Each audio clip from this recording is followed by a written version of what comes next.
Namo Buddhaya. So let's worship our great teacher, the Supreme Buddha, before we start today's session. Sadhu, sadhu, sadhu. Namo tasse bhagavato arahato samma sambuddhasse. Namo tasse bhagavato arahato samma sambuddhasse. Namo tasse bhagavato arahato samma sambuddhasse. Buddham saranam gacchami. Dhammam saranam gacchami. Sangham saranam gacchami. Dutiyampi buddham saranam gacchami. Dutiyampi dhammam saranam gacchami. Dutiyampi sangham saranam gacchami. Tatiyampi buddham saranam gacchami. Tatiyampi dhammam saranam gacchami. Tatiyampi sangham saranam gacchami. Sadhu, sadhu, sadhu. In order to observe the 5 precepts, say after me. I observe the precept of I observe the precept of abstaining from killing beings. abstaining from killing beings. I observe the precept of I observe the precept of abstaining from stealing. abstaining from stealing. I observe the precept of I observe the precept of abstaining from sexual misconduct. abstaining from sexual misconduct. I observe the precept of I observe the precept of abstaining from telling lies. abstaining from telling lies. I observe the precept of I observe the precept of abstaining from taking abstaining from taking intoxicating drinks and drugs.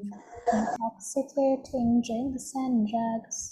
I observe these precepts I observe these precepts for happiness in this life, for happiness in this life, for rebirth in heaven, for rebirth in heaven, and to realize the Four Noble Truths and to realize the Four Noble Truths in this Gautama Buddha's dispensation. in this Gautama Buddha's dispensation. Sadhu, sadhu, sadhu.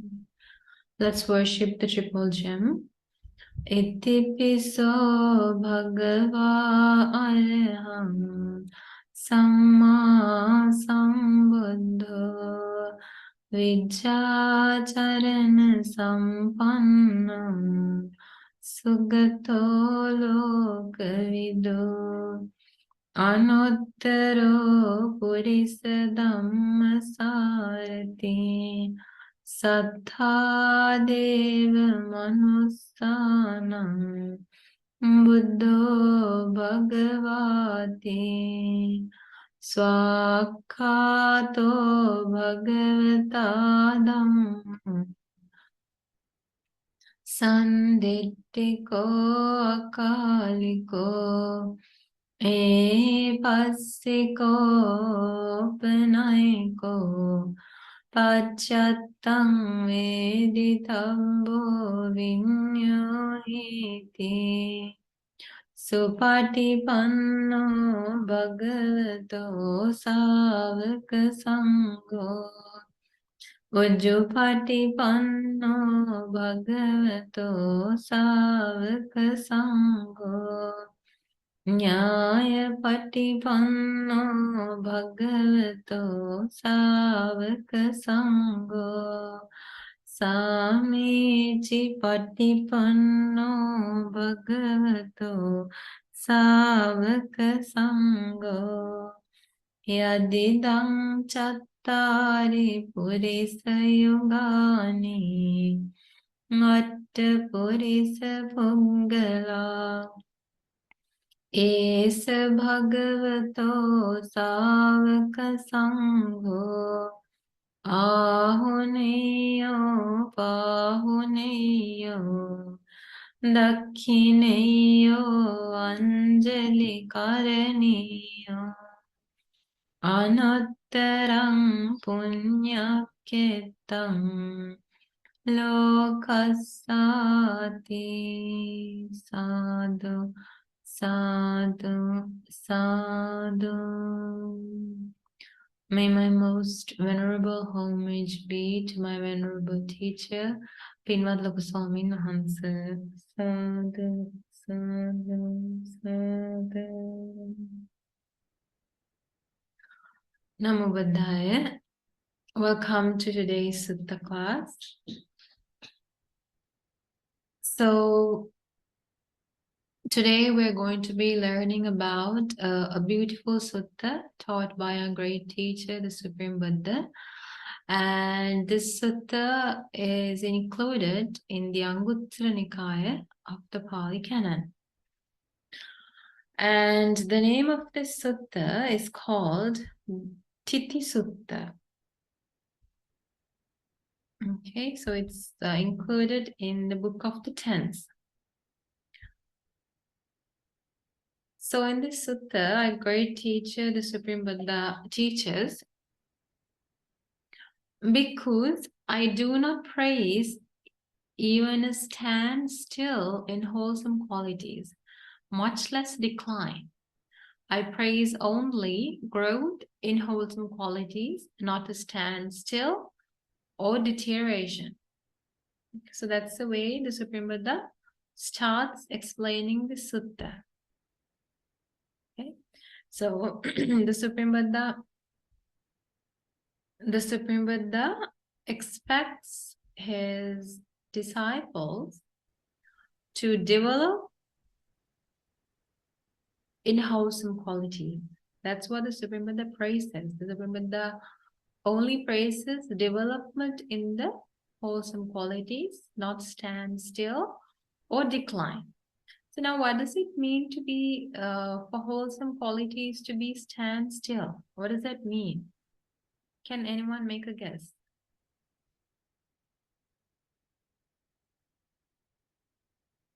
So without developing without developing your qualities further, or developing new qualities? I'm sorry? But you just, without trying to develop your qualities further? Yeah, stand still means it's the same way.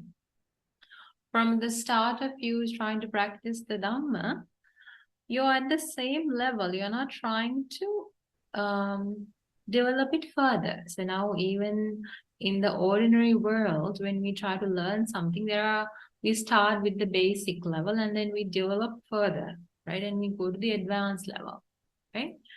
So just like that, as Vimud explains, when a person tries to practice this Dhamma, he should try to develop the wholesome qualities that he has already gotten instead of keeping it in the same level. Like even now, when someone goes to school, you start from grade 1 and then you advance further up, right? You don't stay in grade 1 forever. So the same theory, Mr. Muhammad explains, when a person starts to practice the Dhamma, one should try to develop further and advance further instead of staying in the same way. So now we'll learn how a person can stay in the same level. The Supreme Buddha explains that in this sutta. Okay. The Supreme Buddha explains.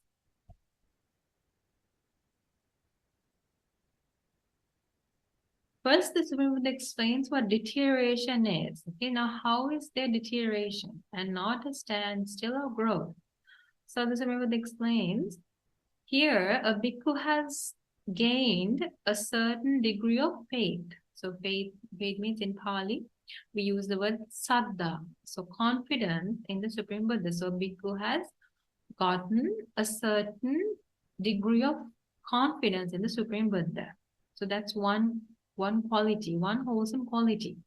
Okay, so Shraddha or Saddha is one wholesome quality one can gain in this Dhamma path. And then the Supreme Buddha explains, a bhikkhu has gained a certain degree of virtuous behavior. So that means he restrains his verbal actions and his bodily actions. He protects precepts. So he had, to a certain degree, he has a restrained life. Okay. And the third, so that's also wholesome quality a person can develop within this Dhamma path, precept of being virtuous. Then the Supreme Buddha explains, a person has to a certain extent, a person develops a good Dhamma knowledge.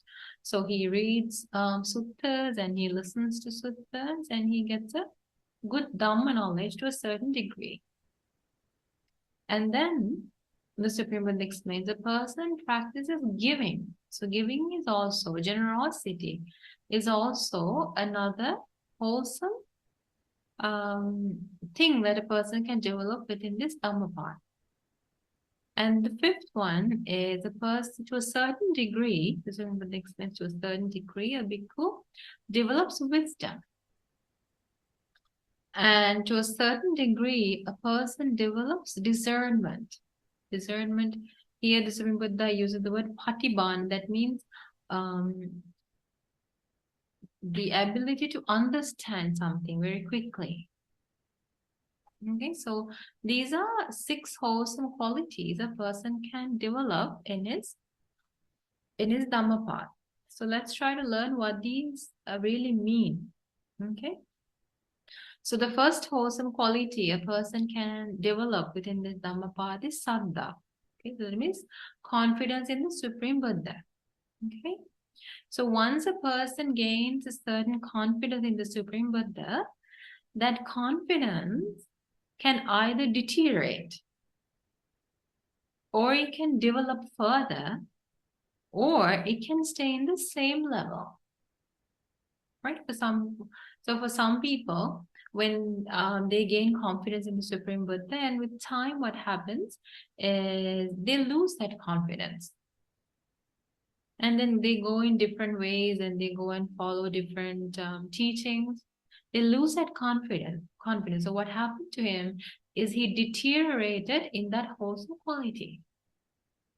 For some people, when they get this wholesome quality of confidence in the triple gem, the saddha, what happens is it doesn't develop nor does it deteriorate. It's in the same way. Okay, whatever confidence he had, whatever to the extent the confidence he had in the beginning, after 10, 15 years, he's at the same stage. He has not developed further. Okay, but for some people, that person develops his confidence further and further to the highest extent. It's said that arahants are the ones who have the highest confidence in the Supreme Buddha. Why? Because an arahant has followed the Dhamma path, followed the Supreme Buddha's teaching, and has experienced the ultimate result, Nibbana. So he has the greatest confidence because he has developed the path and he has full confidence in the path, in the Supreme Buddha and the teaching. So an arahant has the highest confidence. Okay? And a bhikkhu who's anagami has lesser confidence, and a sakadagami bhikkhu has even lesser confidence, and a sotapanna disciple has even lesser confidence.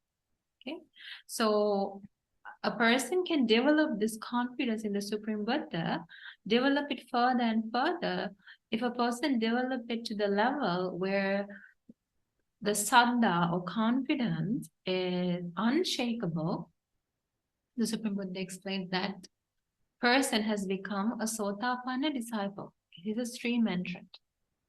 Okay, so as noble disciples of the Supreme Buddha, what we should try is at least develop our confidence in the Buddha, Dhamma, and the Sangha to that level where it's unshakable, where nobody can change our confidence. The Supreme Buddha explained that the Supreme Buddha explained a simile to that. The Supreme Buddha explains suppose there's a pole that's situated on the ground, and it's so well situated in the ground that when wind blows from the four direction, it does not shake. So it's very strong. The Supreme Buddha explains unshakable confidence is like that. Okay? No matter what happens, no matter what other people say, no matter what other people's views are, nobody can change his confidence in the Supreme Buddha, the Dhamma, and the Sangha. Unshakable confidence. Okay, but for most people, if their confidence has not developed to that level, what happens is that confidence can change. In the Supreme Buddha explained that's called amulika saddha. Amulika saddha means that confidence doesn't have a root. If a tree does not have a good root, what happens? When wind blows, it gets rooted out, right? So if a person does not have unshakable confidence in the triple gem, that confidence can change. That's the danger. And he can go into different paths, and he can end up following different wrong views, right? And he can end up going in the wrong direction. Right? So that is why the Supreme Buddha explains one should try to at least develop his confidence to the level of Sotapanna disciple. That way, the confidence does not change with time, or it does not. The confidence does not change, cannot be changed by anything or anyone. Okay? So in this way, this wholesome quality of confidence can be developed, can stay in the same way, and can be deteriorated. So if a person wants to develop this confidence of Shraddha, Saddha, what you should do is, as much as you can, you should try to learn the Dhamma, learn the qualities of the Supreme Buddha. The more you learn about the Dhamma, the more confidence you will have about the Supreme Buddha's knowledge. Saddha means Saddhati Tathagatasya Bodhi. Saddha means confidence in the Blessed One's understanding or realization. Right? When you learn this Dhamma, when you learn the deep Dhamma, you will realize that there's nobody in this world who realizes the reality of this world like the Supreme Buddha. Okay? So that is the first wholesome quality. So a person can develop in this quality, a person can deteriorate in this quality, or a person can stay in the same way. Okay. The second quality is, Supreme Buddha explains, virtue. So observing precepts and controlling your physical actions and your verbal actions. So the moment a person can gain confidence in the Supreme Buddha, once that person gets to learn the Dhamma, and once that person gets to learn that there's something called good things and bad things in life. If you do bad things, you'll be reborn in a bad world. And if you do good things, you'll be reborn in a good world. A person tries to refrain from doing bad and tries to practice what's good. So a person can start off with observing the 5 precepts.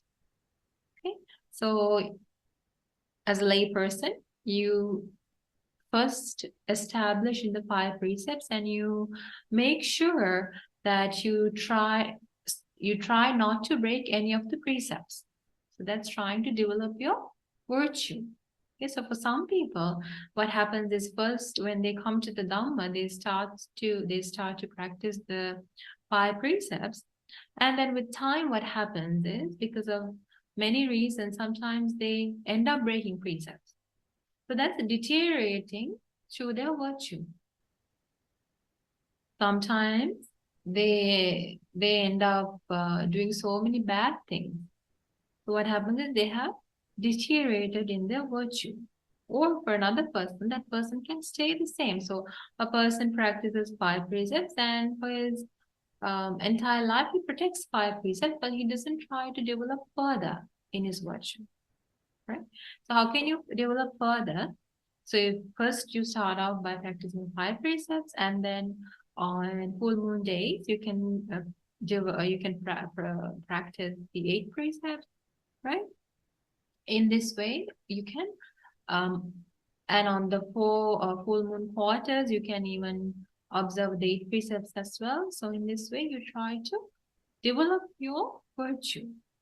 So a person can then observe 10 precepts, and then a person can become ordained and observe higher precepts, right? So a person tries to develop his virtue where he controls, restrains his bodily actions and verbal action. So the Supreme Buddha praises development in virtue, not staying the same or deteriorating. Okay? That is the second one.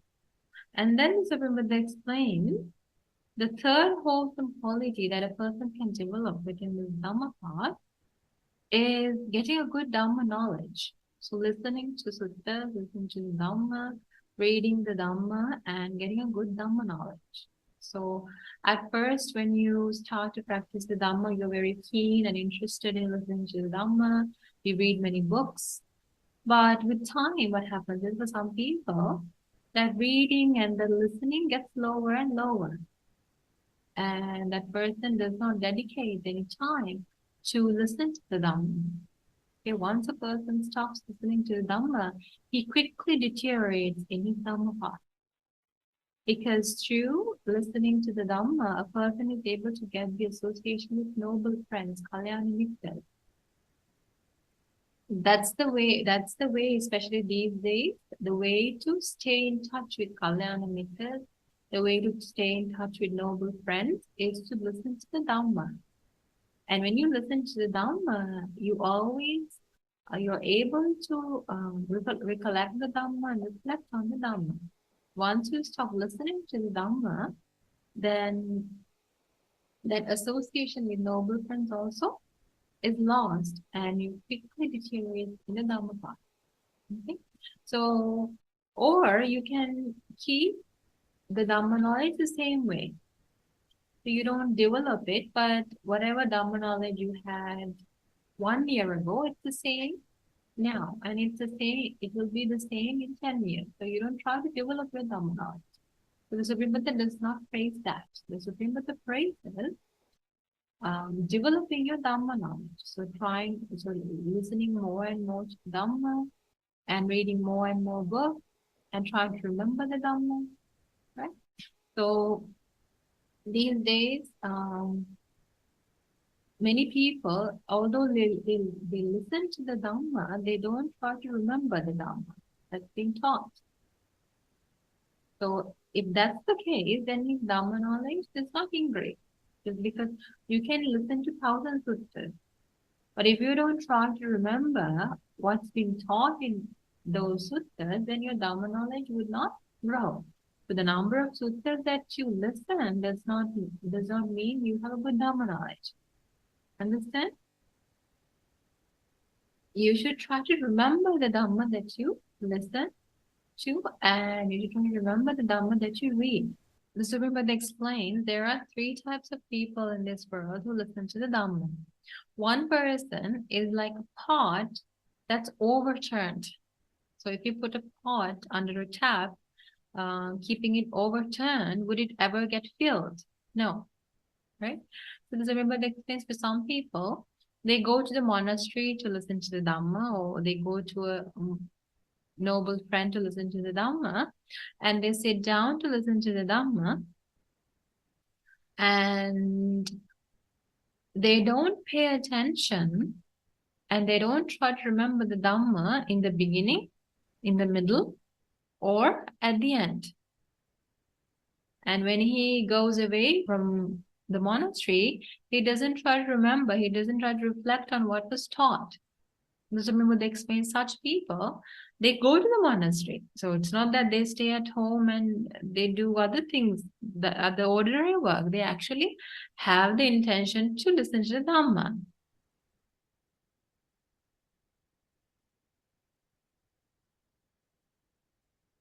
So he goes to the monastery to listen to Dhamma, sits down to listen to Dhamma, but he doesn't pay good attention to what's being taught, and he doesn't make an effort to understand or remember the Dhamma. Not in the beginning, not in the middle, not in the end. And again, when he leaves, of course, he's not going to remember what he heard. Now, sometimes when you listen to the sutta, and then tomorrow when you meet your friend, she asks you, what did you learn yesterday? Like most people, they are not able to answer that question because they don't remember what was taught yesterday in the sutta class. So that means you have not paid good attention to what was taught. This Buddha explains such people, they are like overturned pots. They can never develop in them pot. Okay. And then this Buddha explains some people, their listening to the Dhamma is like this. Okay. So suppose you sit down, and when you're sitting down, someone comes and puts some candy on your lap. Okay. And then you forget that there's candy on your lap, and you quickly get up and you leave. So what will happen to the candy? It will fall down, right? So Buddha explains some people are like that. They come to the monastery to listen to the Dhamma, they sit down, and while they're sitting down, they pay attention to the beginning, they pay attention to the middle, they pay attention to the end. So while they're listening, they remember the Dhamma. But once they leave the monastery, they don't try to reflect, what did I learn? What was taught in the sutta? What did I learn? Don't try to make an effort to remember what was taught. And so what happens? He forgets what was taught. So that is like while sitting down, you remember the Dhamma. The moment you get up, you leave all the Dhamma at the monastery and you go on your own without taking the Dhamma with you. So that's what happened to many people. Okay, so that's like having candy on your lap and forgetting that you have candy and quickly getting up and leaving. Okay. Then the Supreme Buddha explains there's the third type of people. They are like the pot that are turned in the right way. If you put a pot under a tap, turned and in the right way, upright, once you open the tap, what happens is the water pot is filled with water. Okay? So there are some people, very few people in this world, they go to listen to the Dhamma in the monastery. They sit down, they pay attention at the beginning, the middle, and the end. And even after they leave the monastery, even after they get up and leave, they make an effort to remember what was taught. They try to reflect on what was taught, and they try to remember it. Such people are like those pots that are upright. Although water falls down drop by drop, at one point it's going to overflow. So like that, if a person honestly makes an effort to remember the Dhamma, then little by little he is going to remember the Dhamma and he's going to get a perfect Dhamma knowledge. So the Supreme Buddha explains the last category of people, they are the ones who's able to remember the Dhamma, and therefore they are the ones who's able to practice the Dhamma. Okay, so the Supreme Buddha explains if a person is like the pot that's turned upright, then that person can develop his Dhamma knowledge and use that Dhamma knowledge to develop his Dhamma path. Okay, so that is the third wholesome quality a person can develop. So a person can either develop this wholesome quality, can keep it the same way, or can deteriorate. So this can happen to all of us. It can, most of the time what happens is most people deteriorate in these wholesome qualities. And they lose the opportunity to make use of this Dhamma, this rare opportunity. So as those who are listening to this Dhamma, you should make an effort to make sure that you don't deteriorate in these wholesome qualities, but rather you develop these wholesome qualities. Okay? And then the Supreme Buddha explains the next quality you can develop within your life is giving. Okay, the Supreme Buddha explains giving means not being miserly, not being stingy. Okay, so now the normal, ordinary nature of people is they like to collect things for themselves, for their happiness. And they don't like to give things to others for others' happiness. But a person who practices generosity, whatever he has, he gives for the happiness of others. So that doesn't matter whether you're rich or poor. Even a poor person can be very generous. He may have very little, but even from the little he has, he gives. Okay, so giving means not being stingy, not being miserly, being generous and being rejoicing in giving and being open-handed and being someone who is worthy of being asked. Because now when you want something, you don't ask from everyone, right? You only go and ask from someone who you think will give you, right? So the Supreme Buddha explains the noble disciple is someone who is worthy of being asked. It's called Yata Yogo.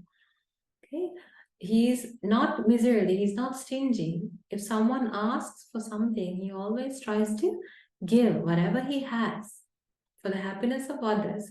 So the Supreme Buddha explains you should also develop this wholesome quality, giving. As much as you try, practice giving, practice letting go.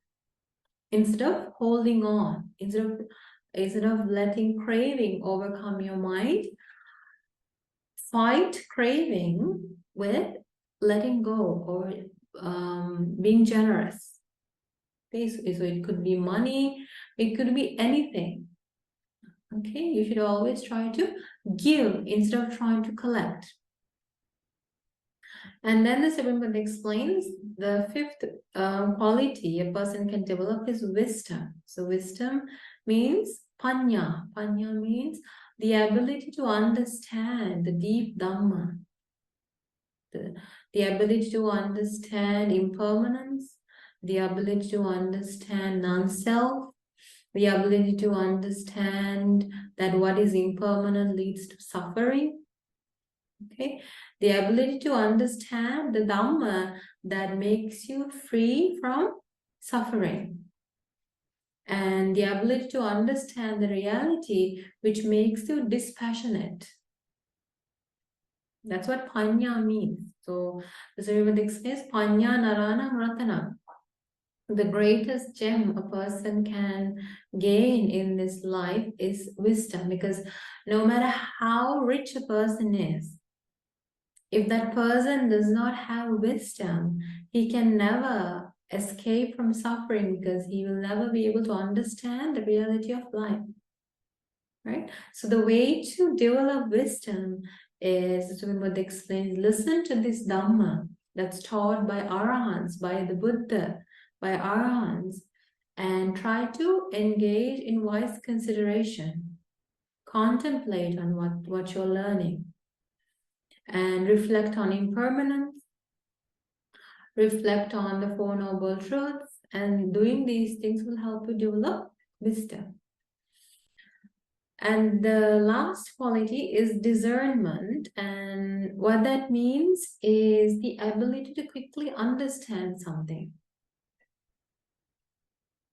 So when something happens, a person who has discernment is able to understand the reality quickly and is able to, if a person gets in trouble, he uses that situation and think wisely and is able to get up from that situation. So for you to understand this, I will give you an example. That is, in one of the past lives of Arahant Sariputta, Arahant Sariputta was a king. Okay. And although he was a king, he was very much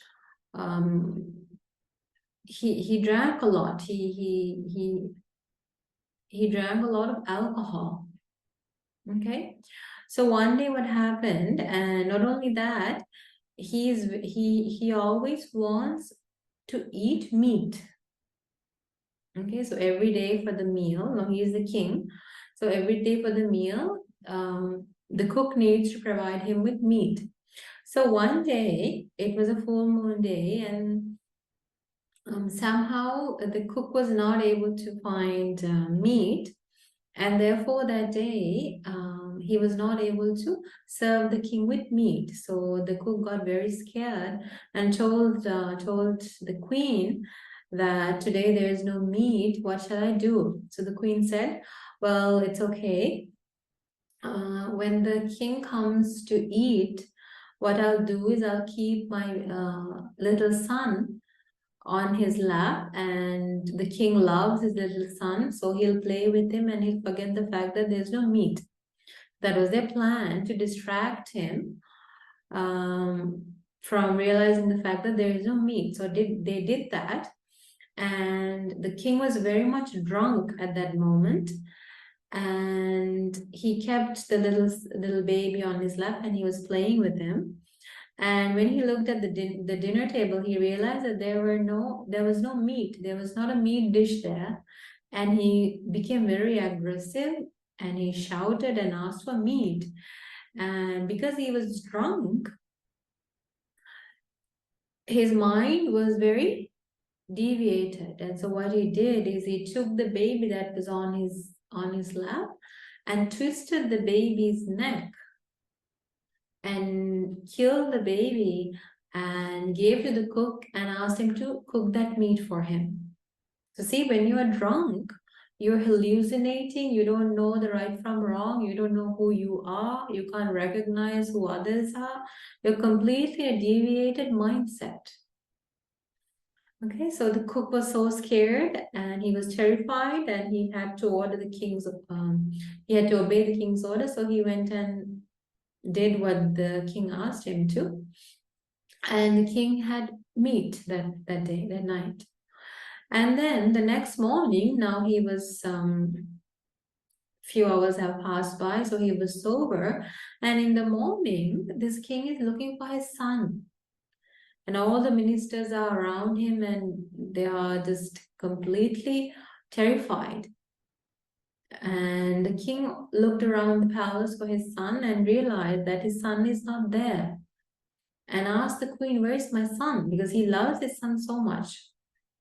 And at that time, the queen crying told the king that last night you were drunk and you killed our baby.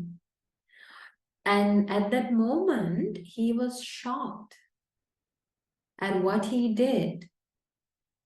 But he realized that the reason that he did that is because of drinking. He realized that, he understood that. That's what Patibhan or discernment is the ability to understand something. And he realized that it's this bad habit of drinking that made me do this. And at that very moment, he determined in himself that from this moment on, I will never drink. Understand? So if a person has that ability to analyze what has happened and understand quickly, then that person is able to develop further. Okay, so you can understand it like that. So this everybody explains even this quality of discernment is something that you should try to develop. And it's not something you should just let it be as it is, and you should not let it deteriorate. Okay.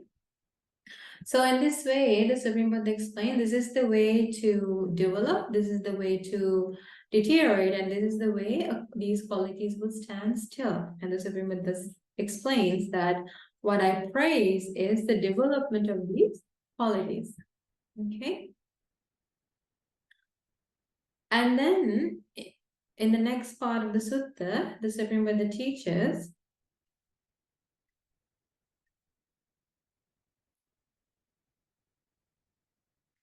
bhikkhus, if a person is not skilled, if a person is not skilled in reading his own, if a person is not skilled in reading others' minds, then what he should do is he should pay attention to his own mind. Okay? If a bhikkhu is not skilled in the ways of others, what you should try to do is you should try to be skilled about your own mind. That is, pay attention to your own mind. And as Rimud explained, it's like this. Now, suppose a woman or a man who's young and youthful and who wants to look good would go in front of the mirror and look at her or his face. Okay, and if that person, once he looks at the mirror, if he sees that there's dust or there are blemishes in the face, what you will try to do is you will try to quickly remove those blemishes, right? But if you don't see any dust, or if you don't see any blemishes, if your face is just beautiful, then you will be very glad and your mind will be fulfilled, thinking, oh, how fortunate I am that I look so good. Right? So remember, like, in the same way you look at your face, you should look at your mind. So we look at our face every day, right? Sorry, you look at your face every day. You go in front of the mirror and you see if there's anything wrong. You fix your hair and you make sure you look beautiful on the outside. But the Supreme Buddha explains, not only that, you should also make sure that you're beautiful inside. That is by keeping your mind pure. The Supreme Buddha explains the way to keep your mind pure is always ask yourself, reflect on your mind, always pay attention to your mind, pay attention to your mind, and always make sure that your mind is free from unwholesome things. The Supreme Buddha explains, one should ask yourself, you should often ask, am I often given to longing or without longing? Longing means abhijja. That's a Pali word. Abhijja means longing for things that others have or others own. So wanting things that belongs to other people and making different schemes and implementing different tactics to take things that belong to others. So, for example, for you to understand what abhijja means, longing for things that belongs to others, is suppose you see a couple who's very happy. So the husband loves the wife very much, and you don't have a successful family life. You have problems in your life, and you don't get the love that you want. Okay, so it could be one of your friends even. So when you see two people very much in love with each other and living a very happy life, then you feel like stealing that husband for yourself. Or you think, oh, I wish I have a husband like that. Or I wish I have someone who would take care of me like that. And so what people do is when people see others very happy and living a very happy life, they try to break people's relationships and tries to take the husband to make him yours. So that is called abhijja, longing for things that other people have. So that's the reason that many in today's society, divorce rate is very high, right? So that's called abhijja. So it's this increase in defilements that makes the society like this. Okay, so the Supreme Buddha asks us to always ask yourself, am I always longing for things that belong to others? Okay, so when you ask, and then the Supreme Buddha says, ask yourself, am I often angry? Am I often angry, or am I often free of anger? Ask yourself, do I always get angry for the littlest thing? If someone does not do what I ask them to do I always get angry? Am I always yelling at others? Am I always shouting at others? When you ask this question, you can answer it yourself. And if you realize that you're always angry, then what you should try to do is reduce that anger. Practice loving kindness, be patient, and realize that you can't control the external world. If we cannot control our own sense faculties, how can we control the external society, external world, right? So if you realize that you're always angry, you try to reduce it. Then Sri Buddha explains, ask yourself, am I often overcome by dullness and drowsiness? Am I always dull? Is my mind always dull? Is my mind always overcome by drowsiness? Am I always sleepy? Right? So for many people, the moment they try to meditate, the moment they try to read a book, the moment they try to listen to the Dhamma, their mind becomes very drowsy and dull. Because remember, they explain this is a hindrance. It's a hindrance to the Dhamma path. So ask yourself, is my mind like that? And if your mind is like that, you should try and do things to develop wholesome things in your mind and abandon those unwholesome things. Okay, that's the third one. And the fourth one is ask yourself, is my mind always restless? Is my mind always going from one thought to another? Okay, this remember the exercise is this mind is like a monkey jumping from one branch to another. That's what restlessness is. So ask yourself, is my mind always restless? Is it never calm? So if you realize that your mind is restless, you should try different ways to abandon this restlessness, which is found in the Dhamma. Okay, in the Dhamma, the Supreme Buddha teaches the way to abandon all of these defilements. Okay, the Supreme Buddha explains for a restless mind, practicing the Anapanasati meditation is a good way to calm the mind. So a person who recognizes that he's very restless should make great effort to practice the Anapanasati meditation. And the fifth one is ask yourself, am I always filled with doubt? Am I never free of doubt? Do I always get doubt about the Buddha, Dhamma, and the Sangha? Do I doubt this path? Because for some people, they think, is this going to work? Am I going to be able to reach arahantship by practicing this Dhamma? People doubt this Dhamma. For most people, what they do is they try to practice to a certain degree, and when they don't get results the way they want, they think that there's something fault in the path. They don't realize that there's something fault about their practice, but they think that there's something fault in the path, and so they let go of the path. That's doubt. Okay, but if a person has full confidence that this path is correct, then that person will never give up, will continue to practice the Dhamma, and one day he will get the results. Okay, so ask yourself, do you always have doubt? Or with time, what happens is your doubts should go away little by little, and you should have more and more confidence in this Dhamma path.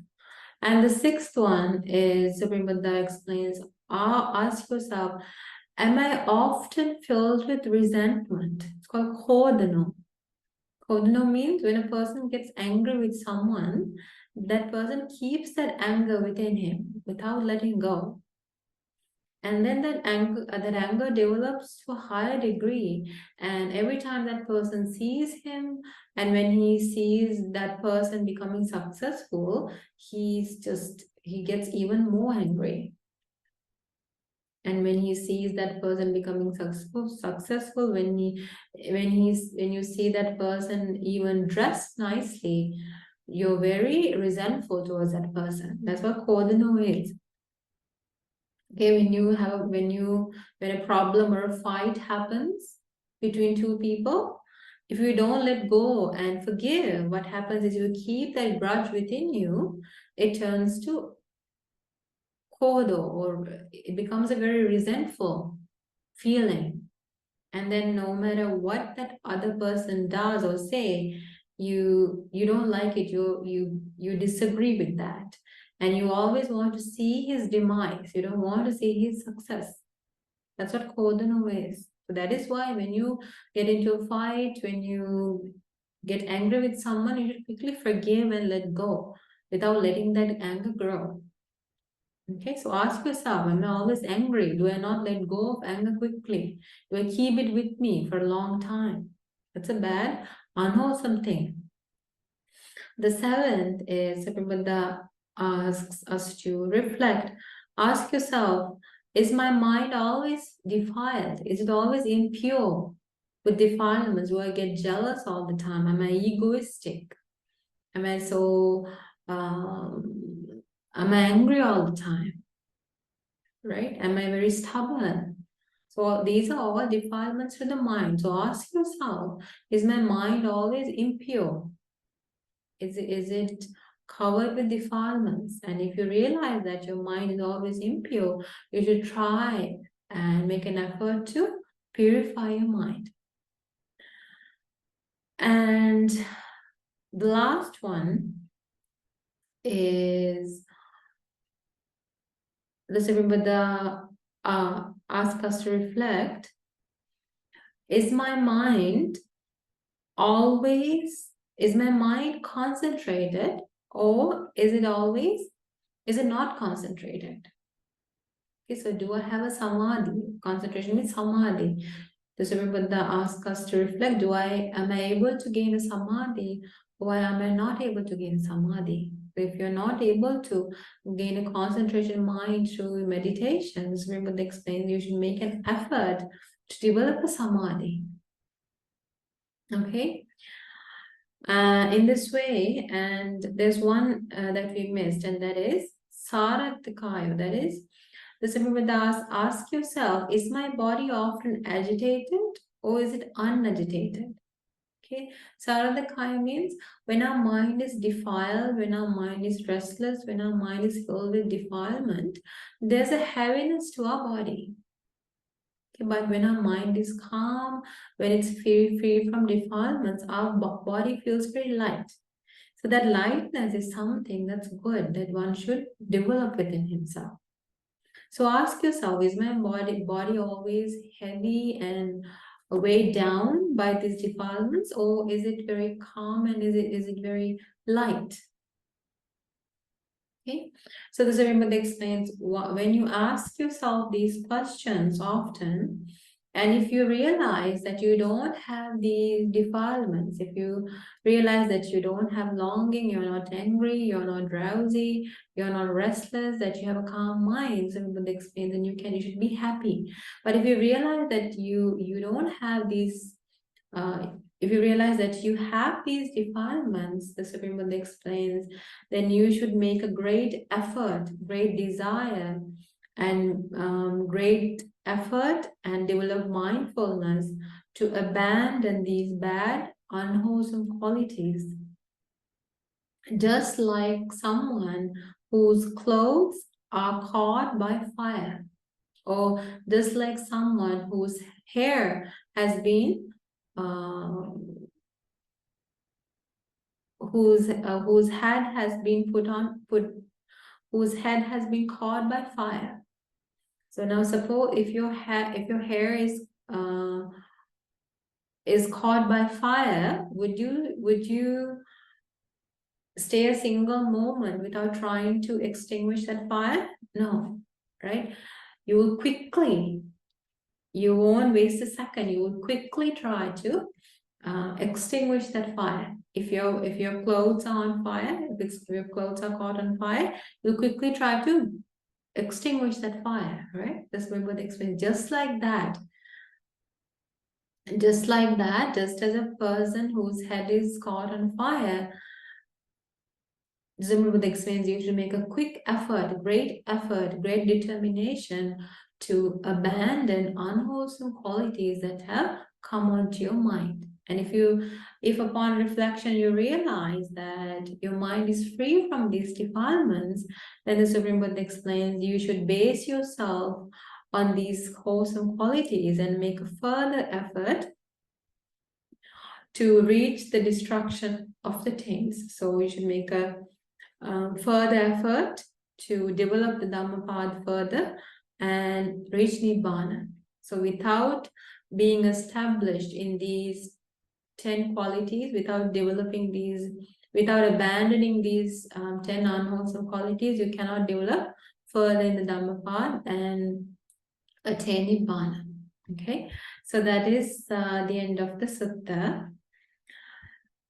So may all of us be fortunate to abandon these 10 unwholesome qualities in our life and develop the 5 qualities that we mentioned previously, develop our qualities within our lives, and may we be able to realize the Four Noble Truths and purify our mind and attain Nibbana in this Gautam Buddha's dispensation. Sadhu, sadhu, sadhu.